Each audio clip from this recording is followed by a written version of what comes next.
이 사람들은 누구나 풍성해지기를 원합니다. 그러나 모두가 원한다고 모두가 풍성함과 부요함을 누리지는 못합니다. 오늘 근데 본문에 보게 되면 이방인 성도들에게까지 하나님의 비밀의 영광에 풍성한 은혜가 있다고 얘기를 합니다. 그러면 이방인 성도 가운데 어떤 것이 얼마나 풍성했습니까? 첫 번째로 그리스도로 말미암아 생명의 풍성함을 말씀을 드렸습니다. 두 번째는 이 말씀의 풍성함입니다. 골로새서 3장 16절을 보면 그리스도의 말씀이 너희 속에 풍성히 거하여, 그리스도의 말씀이 우리 속에 이방인 성도들 가운데 풍성해질 수 있음을 말씀합니다. 이 말씀이 풍성하게 되면 사람들이 참으로 놀라운 일들을 행할 수 있습니다. 그런데 이 말씀이 없게 되면은 참으로 답답하고 심한 갈증과 같은 것을 느낍니다. 그래서 아모스 선지자는 말씀이 없어서 기갈을 할 때가 있다고 말했어요. 그런데 구약 시대는 세상 사람들은 말씀이 없어도 그것이 기갈인지 몰랐어요. 누가 그 기갈을 경험하느냐? 말씀을 맡은 사람들. 유대인이 이방인보다 나은 것은 말씀을 맡았다고 말씀합니다. 이 말씀을 맡은 유대인들은 아모스 선지자 이후에, 그 후에 말라기 선지자 이후에 약 400년 동안 말씀이 없었어요. 그때 그들은 참으로 기갈을 느꼈습니다. 그러면 말씀이 어떻게 풍성해질 수 있을까? 말씀이 풍성해지려면 사람이 거듭나야 한다고 어제 말씀드렸습니다. 거듭나야 합니다. 그러니까 말씀을 들을 수 있는, 들을 귀가 있는 그 귀가 생겨야 해요.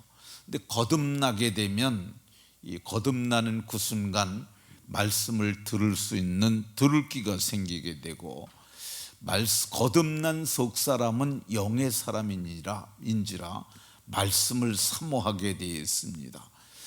베드로 사도는 신령한 젖을 사모하라 그랬는데 그것이 말씀이죠. 그러면 말씀이 어떻게 우리 속에 풍성해질 수 있을까? 말씀을 읽어야 한다고 말했습니다. 말씀을 읽을 때 성령이 성경을 기록하셨어요. 근데 그 말씀을 성령을 구하면서 성령의 지도하심을 바라면서 성경을 읽을 때 우리가 풍성해질 수 있습니다. 또 우리가 언제 풍성해질 수 있느냐? 말씀을 묵상할 때 풍성해질 수 있다고 말씀드렸습니다. 이 말씀을 묵상하는 것, 현대적 용어로 큐티라고 말씀을 드렸습니다. 그러면 세 번째, 어떻게 말씀이 풍성해질 수 있을까? 그것은 말씀을 깨달아질 때, 말씀이 깨달아질 때 풍성해질 수가 있습니다. 그 말씀을 깨닫는 것은 말씀을 이해하는 것보다 더 중차대한 진리에 대한 인식입니다. 이 말씀을 깨닫게 되면은 이 마음이 불붙는 것 같아서 견딜 수 없는 충동을 느끼게 됩니다. 말씀을 깨닫는 사람들은 이 말씀을 좀 가까이 하는 사람들이 깨닫는데, 학사 에스라 같은 사람들이 말씀을 깨달은 사람들이죠. 성경을 보면 말씀에 익숙한 학자로서, 옛날에는 학사라고 번역을 했는데 이번에는 학자라고 번역을 했습니다. 말씀에 익숙해져야 합니다.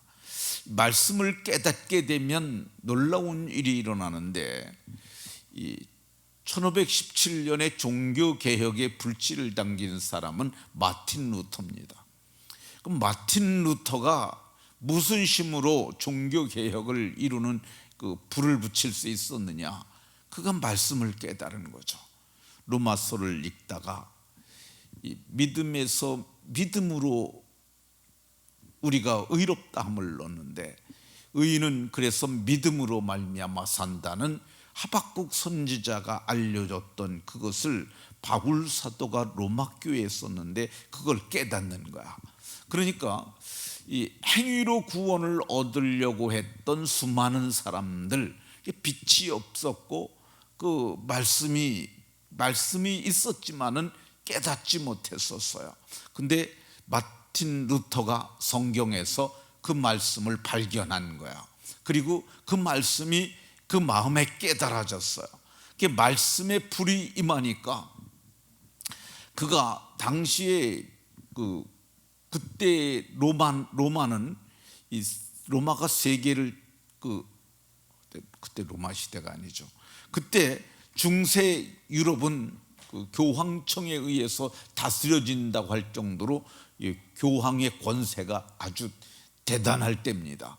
근데 그 말씀을 깨닫고 그가 비덴베르크의 그 정문에다가 그 지금까지 잘못된 거, 자기가 깨달은 걸 그 조문조문 써가지고 거기다 붙이고 저들을 대항할 수 있었어요. 그러니까 말씀을 깨달을 때 말씀이 풍성해지는 겁니다. 그래서 종교 개혁에 가담했던 수많은 사람들이 얘기했던 구호 중에 하나가 말씀으로 돌아가자는 거예요.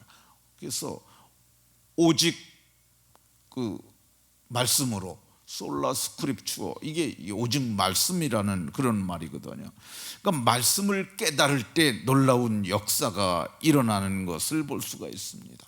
말씀을 깨달을 때 풍성해질 수 있는 거예요. 말씀을 깨달아질 때 어떤 역사가 일어나느냐? 이걸 말하기 전에 그 종교 개혁의 역사를 조금 더 말하고 오늘 여기까지 하겠습니다. 우리는 종교 개혁이라는 것이, 우리는 학교에 다닐 때 학교에서 조금 배우고 말잖아요.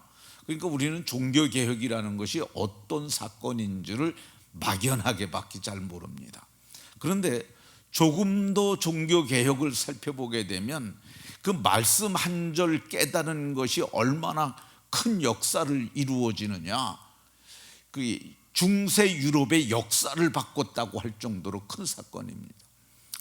우리나라의 민주화의 역사에 그 중차대한 사건 중에 하나가 박종철 고문치사 사건이라고 하는 사람들이 있습니다. 근데 그 박종철 한 사람뿐만 아니라 민주화를 이루기 위해서 수많은 사람들이 죽었어요.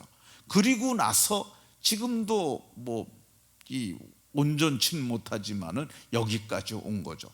그런데 이 수많은 사람이 피를 흘려서 여기까지 왔는데 그 중세 유럽의 역사를 바꾼 큰 사건이 말씀을 깨닫는 사건이었어요. 그러니까 말씀을 깨닫고 나서 역사의 물줄기를 틀어놓은 거죠. 그래서 그 위대한 변화가 온 겁니다. 개인에게도 마찬가지입니다.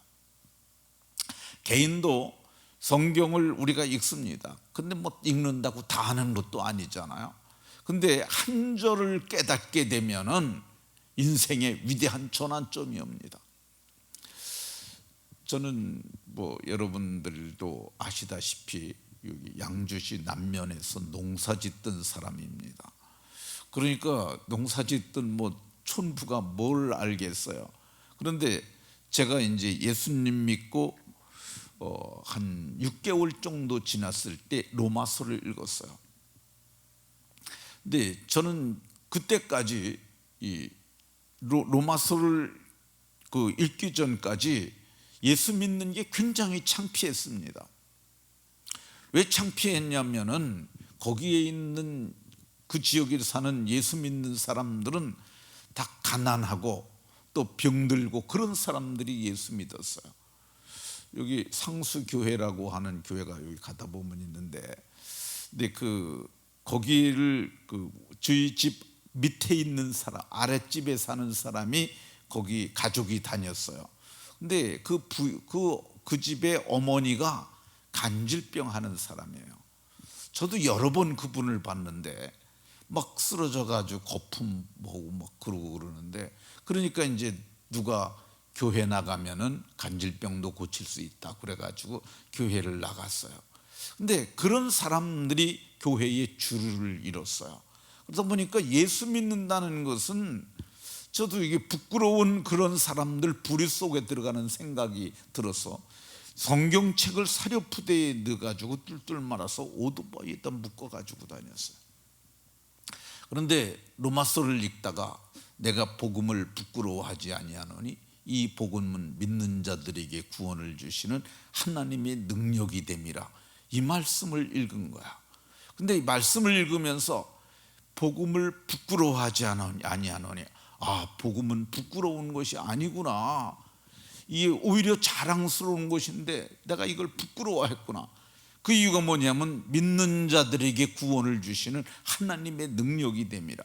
내가 그 하나님의 능력을 내가 가지고 있으면서 이렇게 부끄러워하다니. 그때부터 좋은 가방을 사서 성경을 담고, 그리고 그때부터 제가 복음을 전하는 사람이 됐어요. 믿기만 하면 구원받는 복음을 내가 가졌는데, 뭐 잘하진 못했지만은 어쨌든 열심히 복음을 전하는 그런 사람으로 제가 변화됐습니다. 그러니까 말씀을 깨닫는 것이 중요합니다. 깨닫는 그 순간 우리 속에 말씀이 풍성해지게 되고 말씀의 역사가 나타나고 열매가 나타납니다. 모든 성도님들에게도 그런 은혜가 있으시기를 예수 그리스도의 이름으로 축원합니다.